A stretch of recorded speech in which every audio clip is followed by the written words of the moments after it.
This channel does not promote any violent, harmful, or illegal activities. All content provided by this channel is meant for an educational purpose only.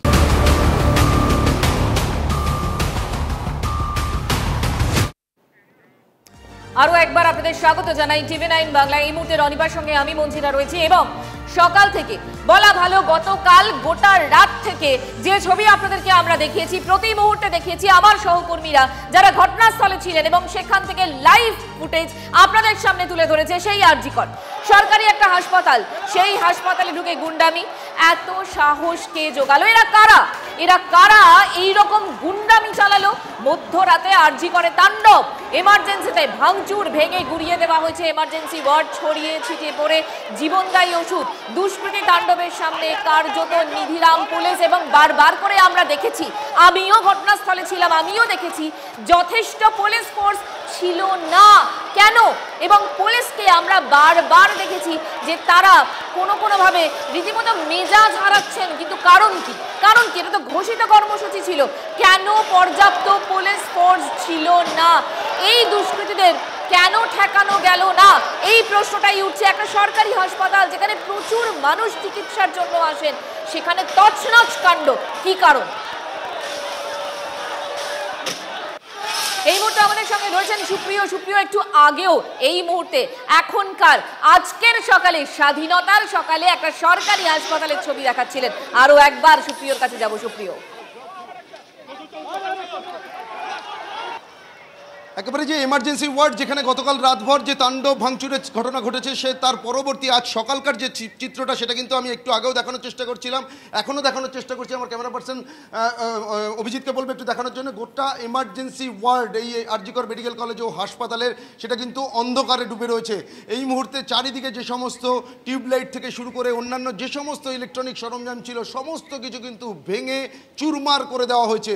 এবং যে এই emergency ওয়ার্ডের বিভিন্ন জায়গাতে যেদিকেই নজর যাচ্ছে, সেখানেই কোথাও ভাঙা ওষুধের বোতল থেকে শুরু করে স্যালাইনের প্যাকেট থেকে শুরু করে বিভিন্ন ধরনের চেয়ার টেবিল সমস্ত কিছু উল্টে পাল্টে পড়ে রয়েছে। এটা হচ্ছে এইচডিইউ ইউনিট, অর্থাৎ ফিমেল এমার্জেন্সিতে থাকা ফিমেল এইচডিইউ ইউনিট, অর্থাৎ হৃদরোগ সংক্রান্ত কোনো সমস্যা হলে সেই সমস্ত ক্রিটিক্যাল পেশেন্টদের তাদেরকে কিন্তু এখানেই যখন এমার্জেন্সিতে আসেন তাদের প্রাথমিক চিকিৎসার ব্যবস্থা করা হয়। এবং এখানে থাকা একটি মনিটরের ছবি তোমাকে দেখানোর চেষ্টা করছি মঞ্জিরা, দেখতেই পাচ্ছ। এই মনিটরটি যেখানে বিভিন্ন ধরনের পালস সেগুলোর পরিমাপ করা হয়, কিন্তু সেই যে মনিটরটি সেটাকে পুরো চূর্ণ বিচূর্ণ করে দেওয়া হয়েছে। এমনকি এখানকার যে সমস্ত সরঞ্জাম রয়েছে সেগুলোকেও কিন্তু ভাঙচুর চালানোর চেষ্টা করা হয়। এবং চারিদিকে যেখানেই নজর যাচ্ছে সেখানেই কাচের টুকরো, কোথাও টেবিল চেয়ার, ওষুধের ভায়াল থেকে শুরু করে বিভিন্ন ধরনের সরঞ্জাম হাসপাতালে দেখতেই পাচ্ছ। হাসপাতালের এই এইচডি ইউনিটের যে দরজার কাজ, সেটা ভেঙে দেওয়া হয়েছে। পাশেই রয়েছে এই যে আরও একটি মনিটর, এটাকেও কিন্তু নির্বিচারে ভাঙচুর চালানো হয়েছে। অর্থাৎ এই সমস্ত যে হাসপাতালের উপরে যে ক্ষোভ দুষ্কৃতী বা তাণ্ডবকারীদের, সেটা কিন্তু আমরা বুঝতে পারছি। কেন তাদের এই তাণ্ডব লীলা, কেন তাদের এই ভাঙচুর চালানোর ঘটনা, সেটা এখনও স্পষ্ট নয়। এই যে জায়গাটি দেখছো, এটা হচ্ছে এই এমার্জেন্সি বিল্ডিংয়ের যে ফিমেল এমার্জেন্সি বলা হয়, অর্থাৎ মহিলা রোগীদের যখন এমার্জেন্সিতে নিয়ে আসা হয় তাদের চিকিৎসার পরিষেবা। দুটো আলমারি পাশাপাশি রয়েছে, হ্যাঁ, সেই দুটো আলমারি কিন্তু উল্টে ফেলে দেওয়া হয়েছে। এখানে নার্সিং স্টাফরা বসেন এবং চিকিৎসকরা থাকেন, এবং এর ভেতরে বিভিন্ন ধরনের ওষুধ থেকে শুরু করে বিভিন্ন চিকিৎসা সরঞ্জাম প্রয়োজনীয় রাখা হয়। সব কিছু ভেঙে তছনছ করে চুরমার করে দেওয়া হয়েছে। চারিদিকে এই যে বেড দেখতে পাচ্ছ, সেই বেড মেঝেতে লুটোপুটি খাচ্ছে। অক্সিজেনের যে সিলিন্ডার, যেগুলো দিয়ে যারা রোগীরা আসেন, যাদের শ্বাসকষ্টজনিত বা কোনো ধরনের সমস্যা হয়, তাদের অক্সিজেন সরবরাহ বা অক্সিজেন সাপোর্ট দেওয়ার চেষ্টা করা হয়, সেগুলোকে পর্যন্ত ভেঙে গুড়িয়ে দেওয়া হয়েছে। এই যে অক্সিজেনের পাইপলাইন, আমরা একটু দেখানোর চেষ্টা করি। এই যে সেন্ট্রালি যে আরজিকর মেডিকেল কলেজ ও হাসপাতালের যে অক্সিজেন সরবরাহ করার যে পাইপলাইন, এবং যার নিচে এই ধরনের যে বাটলগুলো থাকে, এখান থেকেই কিন্তু মাস্ক দিয়ে, পাইপলাইন দিয়ে যারা রোগীরা আসেন তাদেরকে অক্সিজেন সাপোর্ট দেওয়া হয়। সেই পাইপলাইন থেকে এই যে বাটল অক্সিজেনের, সেটা খুলে ফেলে দেওয়া হয়েছে। অক্সিজেনের যে মাস্ক থেকে শুরু করে পাইপলাইন, সেগুলোর কোনো রকম কোনো অস্তিত্ব নেই, অর্থাৎ সেগুলো কোথায় তারা ফেলে দিয়েছে সেগুলো কিন্তু কোথাও দেখতে পাওয়া যাচ্ছে না। এবং চারিদিকে যেখানেই চোখ যাচ্ছে, যেটা তোমাকে বারবার বলছি, কোথাও কাচের টুকরো, কোথাও টেবিল চেয়ার, বা এই যে ট্রলি যেগুলোতে পেশেন্টদের এনে চিকিৎসার বন্দোবস্ত করা হয়, সেই সমস্ত ট্রলি চারিদিকে ছড়িয়ে ছিটিয়ে রয়েছে। অর্থাৎ অর্থাৎ আগামী কয়েকদিনে যে বিষয়টা আমি বলছিলাম বারবার, এমনকি দেখো এখানেও কিন্তু ইলেকট্রনিক কিছু বোর্ড রয়েছে, সেগুলোকে পর্যন্ত ভেঙে দেওয়া হয়েছে।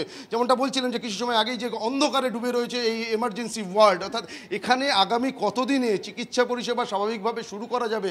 কারণ যে পরিমাণ ক্ষতি হয়েছে, বিভিন্ন দামি দামি যন্ত্রাংশ যেগুলো চিকিৎসার প্রয়োজনে ব্যবহার করা হয়, বহু জীবনদায়ী ওষুধ যেগুলোকে, এমনকি এই যে দেখতে পাচ্ছ এমার্জেন্সি ওয়ার্ডের ভিতরে থাকা একটি সিসি ক্যামেরা, সেই সিসি ক্যামেরাকে পর্যন্ত ভেঙে দেওয়া হয়েছে। অর্থাৎ কোথাও গিয়ে যারা তাণ্ডব চালিয়েছিলেন তারা কিন্তু এই বিষয়টার দিকেও নজর রেখেছেন যাতে সিসি ক্যামেরাতে তাদের ছবি ক্যামেরাবন্দি না হয়, সেই চেষ্টাও কিন্তু সমানভাবে চালানো হয়েছে। আমরা একটু সামনের দিকে এগিয়ে যাওয়ার চেষ্টা করি। এই হাসপাতালে আরো বিভিন্ন যে জায়গাগুলো রয়েছে। আচ্ছা সুপ্রিয়, এই যে তুমি একেবারে লন্ডভন্ড একটা চেহারা দেখাচ্ছ, হাসপাতালে আজকে আদৌ কোনো চিকিৎসা পরিষেবা বা রোগীরা রয়েছেন, তারা কোথায়?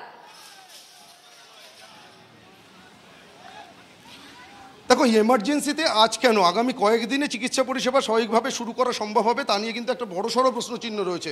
এবং তুমি যে রোগীদের কথা বলতে চাইছো, কারণ গত কয়েকদিন ধরেই এই যে তিলোত্তমার ঘটনা এবং তার পরবর্তীতে জুনিয়র চিকিৎসক বা পিজিটি তারা যে আন্দোলনে সামিল হয়েছিলেন, তা নিয়ে কিন্তু জুনিয়র চিকিৎসকরা অনেকটাই এই যে জরুরি পরিষেবা থেকে দূরে ছিলেন। সেক্ষেত্রে হাসপাতালের যারা সিনিয়র চিকিৎসকরা রয়েছেন তারাই কিন্তু জরুরি পরিষেবার কাজ স্বাভাবিক রেখেছিলেন। তবে আজকের যে পরিস্থিতি, তারপরে কিন্তু এই এমার্জেন্সিতে আগামী কতদিনে সেই চিকিৎসা পরিষেবা, জরুরি পরিষেবা অন্তত দেওয়া সম্ভব হবে তা কিন্তু স্পষ্টভাবে বলা সম্ভব নয় এই মুহূর্তে।